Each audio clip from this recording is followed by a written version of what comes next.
So what we find here is an emphasis on this idea. He was called to arise and go. He arises, but rather than going to serve the Lord, he begins to go down. And to go down. And to go down.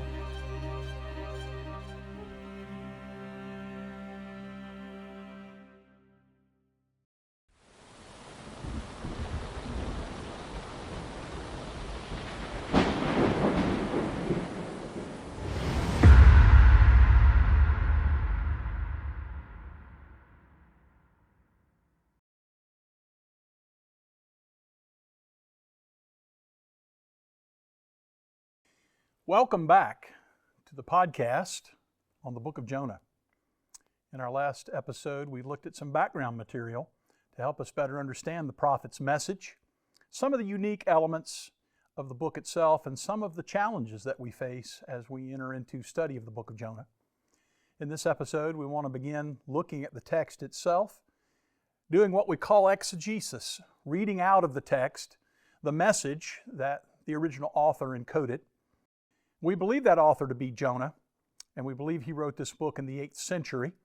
It's an account of God's call for him and how he was sent to the city of Nineveh. So let's get back into the text. And in this episode, I'm going to be reading quite extensively from the Bible. And so I would encourage you to have a copy of the book of Jonah there with you, and you can follow along with me. I'm going to be reading out of the New American Standard Translation, but you should be able to follow along with me in several other translations.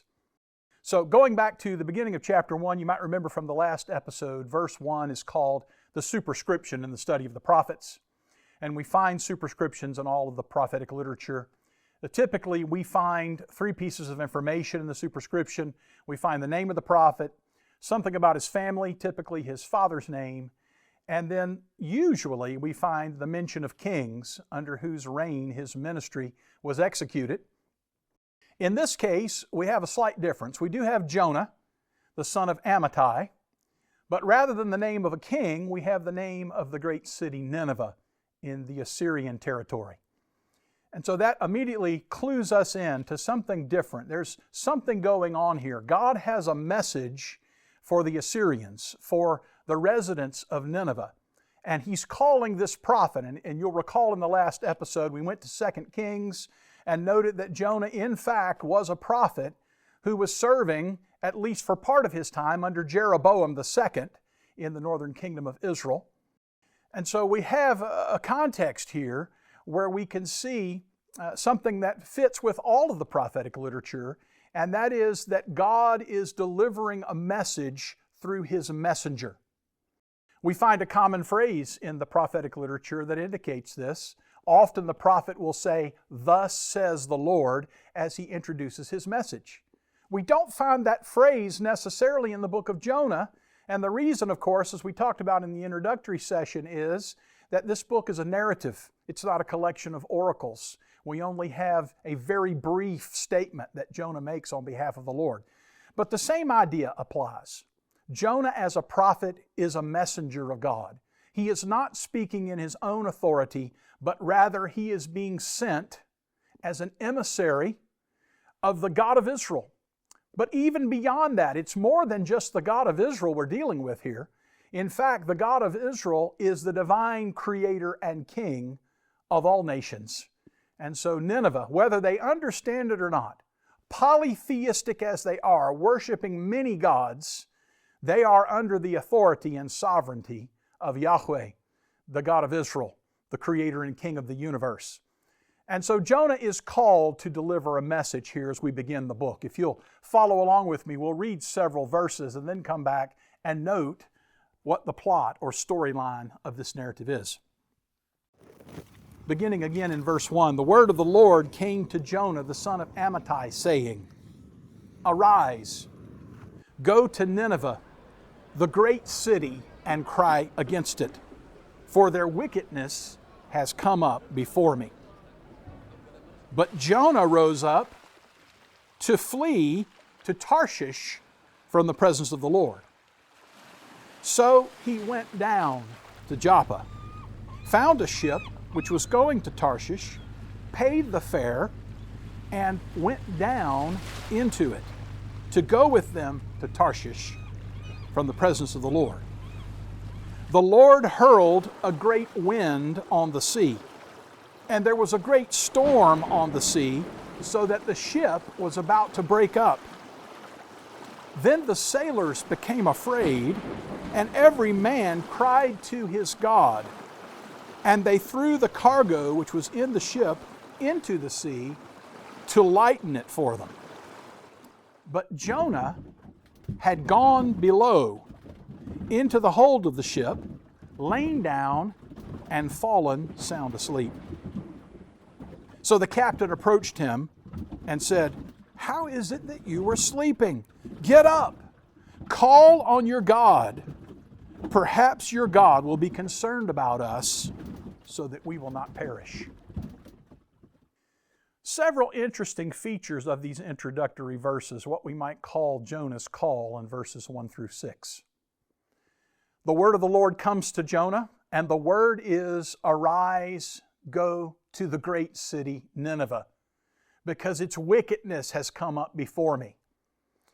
We see this reflected earlier in the book of Genesis, when Abram has a visit, at that point known as Abraham, his covenant name, from 3 men. And one of those men remains behind while the other 2 make their way to Sodom. And the text tells us there in Genesis 18, they're going to Sodom to see if the wickedness that's come up before the Lord is in fact as wicked as it appears. In other words, they're going to explore the possibility of God's judgment on the wickedness of Sodom. And of course, if you know the story, God does in fact judge the city and destroy it completely. And so here we have apparently something similar in that Jonah, now a messenger of God, is charged with going to Nineveh to witness what is happening in the city, the great wickedness that has come up before the Lord, and to preach against that wickedness, perhaps seeking for the people to turn from that wickedness and to embrace the righteousness that is characteristic of the God of Israel. But here's what's interesting and what's unexpected. In fact, one of the characteristics of the narrative in Jonah is irony. Things that happen that we didn't expect. Things that turn the story on its head to some degree. And the first great element of irony is when God calls Jonah to arise and go, the text tells us in verse 3, Jonah arose, but not to go. He arose to flee. He arose to go in the opposite direction of the call that God had for him. In fact, as we mentioned in the first session, he's going to Tarshish. He finds a boat and pays, perhaps as one scholar has indicated, to rent the boat for his purposes, to take him as far as he can get away from the call that God has given him. That's ironic. Who would expect a divine messenger, one who's been given a charge by God to go and speak on God's behalf, to turn and run in the other direction? In fact, we could call Jonah, in light of this development at the very beginning of the book, rather than a prophet, we might actually call him an anti-prophet. In this story, Jonah does almost everything you would not expect a prophet to do. And the first of those things is to run from his call. Now, there's a very interesting feature here. Jonah, as a historical narrative, has some very interesting literary qualities about it. And one of those is found here at the very beginning. And I tried, as I was reading the text, to emphasize it a little bit, because in the third case, you can't see it quite as clearly in the English translation. But perhaps you noticed a repeating phrase. And we'll touch on that again. In verse 3, when he rises up to flee, it's interesting then, the next clause says, he went down. In this case to Joppa, a port city on the Mediterranean, there on the coast of the kingdom of Israel. He went down to Joppa, and found the ship and paid the fare, and he went down into it to go with them to Tarshish. After God hurls this great wind that is causing such great distress for the boat itself, and the sailors have become frightened and are throwing the cargo over. Verse 5 in the middle clause, but Jonah, and it says in the New American Standard, had gone below. But in the Hebrew, it's the same phrase. And Jonah went down into the hold of the ship and lay down and went to sleep. So what we find here is an emphasis on this idea. He was called to arise and go. He arises, but rather than going to serve the Lord, he begins to go down, and to go down, and to go down.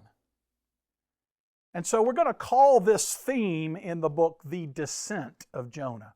He's going down. He's going further and further away from God.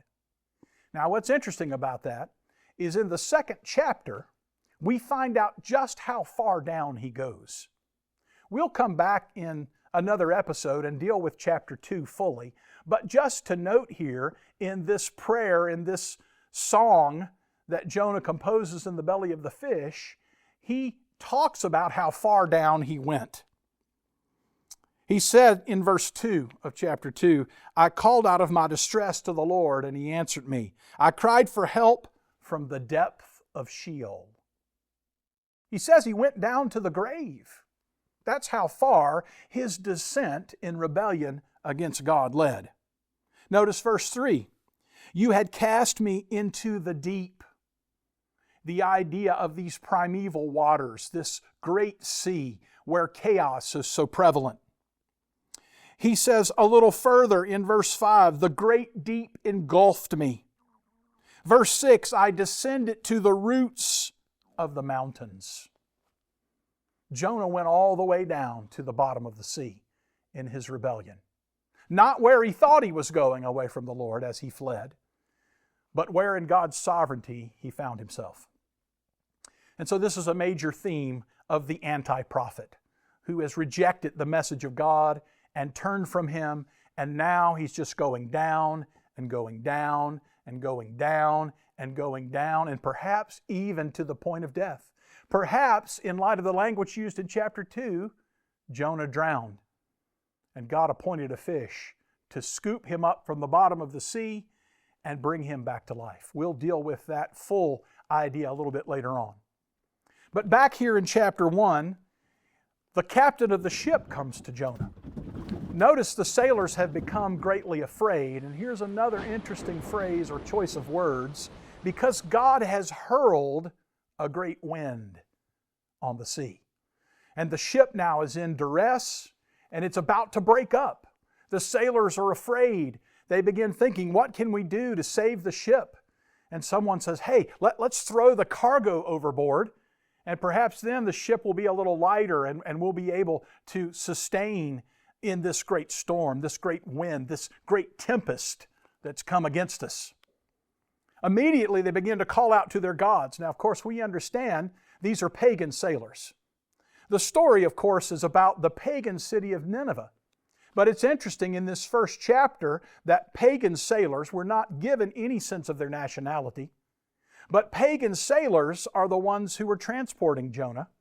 And we can see that very clearly in that each man begins to call to his God. Of course, that begs the question of polytheism a little bit. We need to understand that in the ancient world, polytheism was the rule of the day. People believed in many gods. In fact, there were levels of gods. There were some cosmic deities, sometimes referred to as the national gods. And those gods were at work to preserve the king and to preserve the nation. And when nations went to war, those gods went to war. And typically, if one nation defeated another, it was understood that the nation who won the battle, their god was the stronger of the two gods. And so we have those cosmic deities. But here's the thing. The cosmic deities don't have time for the common man. And so they developed a system of lower gods, smaller gods, sometimes represented by what we call household idols, little statues that perhaps a person would carry in their garments to provide them with some sense of security as they faced the daily challenges of life. And so it appears here that the sailors are calling out to these, what we might call patron deities. Smaller gods, lower gods, gods of daily life.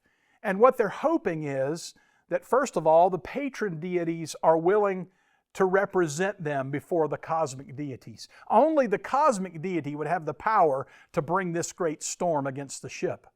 And so they go to the point of contact they have with the divine, and they call out each man to his God, asking for the God to intercede on their behalf. The captain comes and finds Jonah. In contrast to the pagan sailors who are panicking in this storm, Jonah is fast asleep in the hold of the ship. The captain is beside himself. What are you doing? Get up.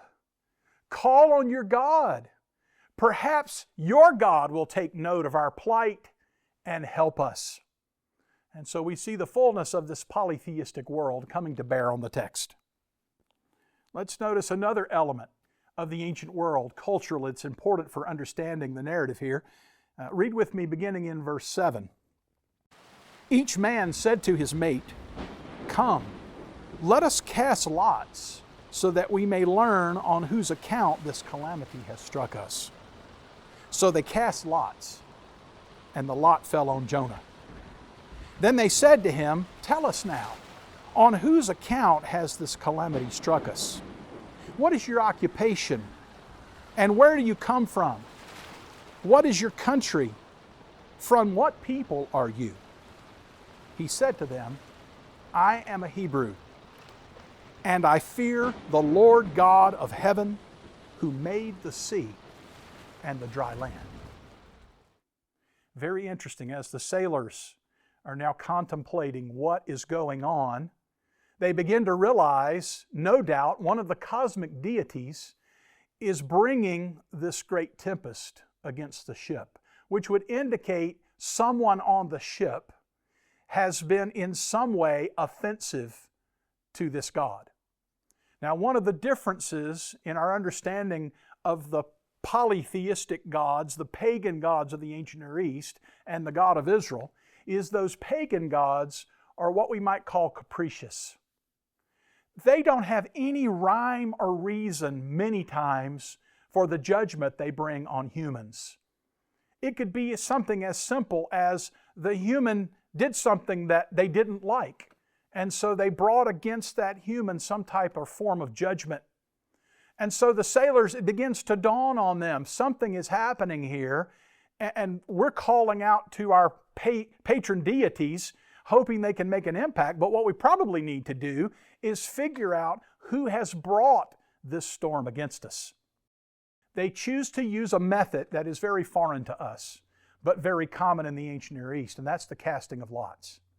Now, we don't know exactly what the casting of lots was. There have been suggestions made that maybe it was something like drawing straws, maybe something like casting dice.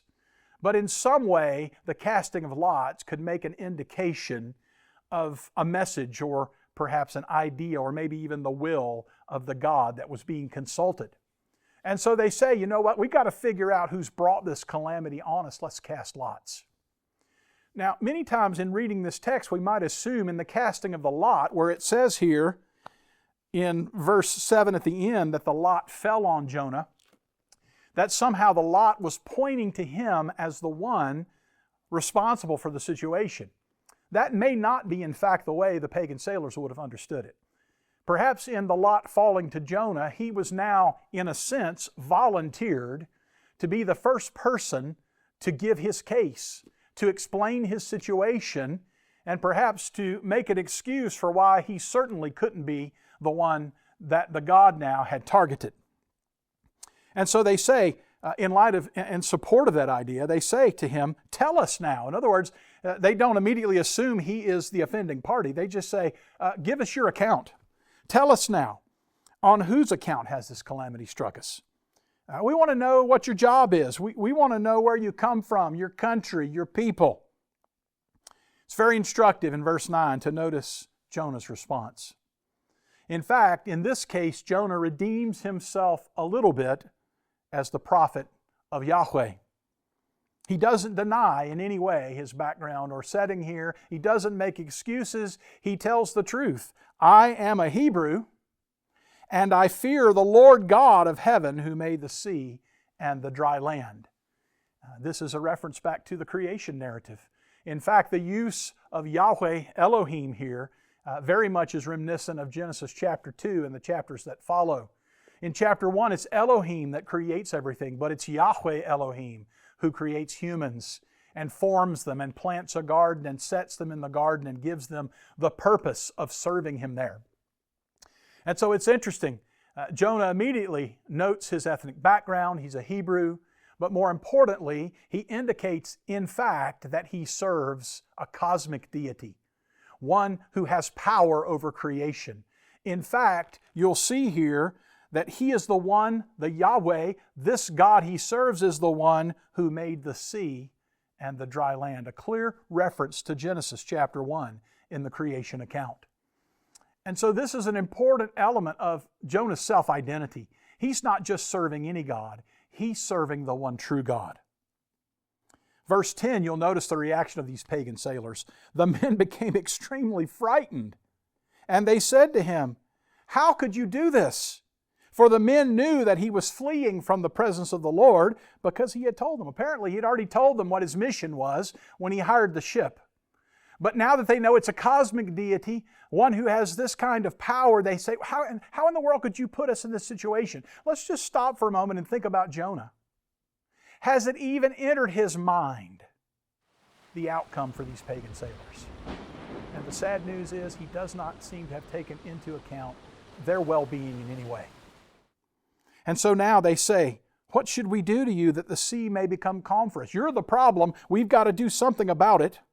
Because the sea was getting even stormier. And he says, "Pick me up, throw me into the sea, and then the sea will become calm for you. For I know on account of me, this great storm has come upon you." Now you might expect the pagan sailors to move quickly and throw him overboard. Essentially, he says, if you throw me out of the boat, you'll be saved.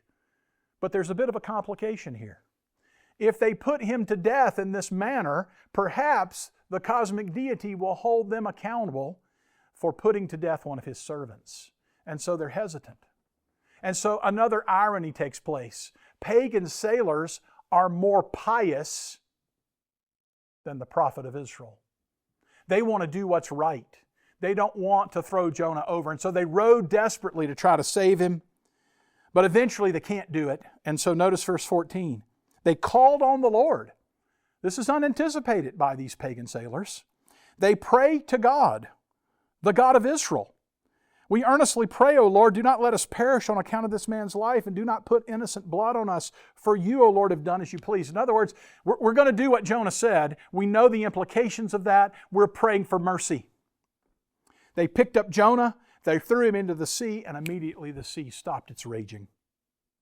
Then the men feared the Lord greatly. And in Hebrew, it's interesting. It says they feared a great fear. They feared a great fear, and they offered a sacrifice to the Lord. Again, not anticipated. Pagan sailors offering a sacrifice to the God of Israel.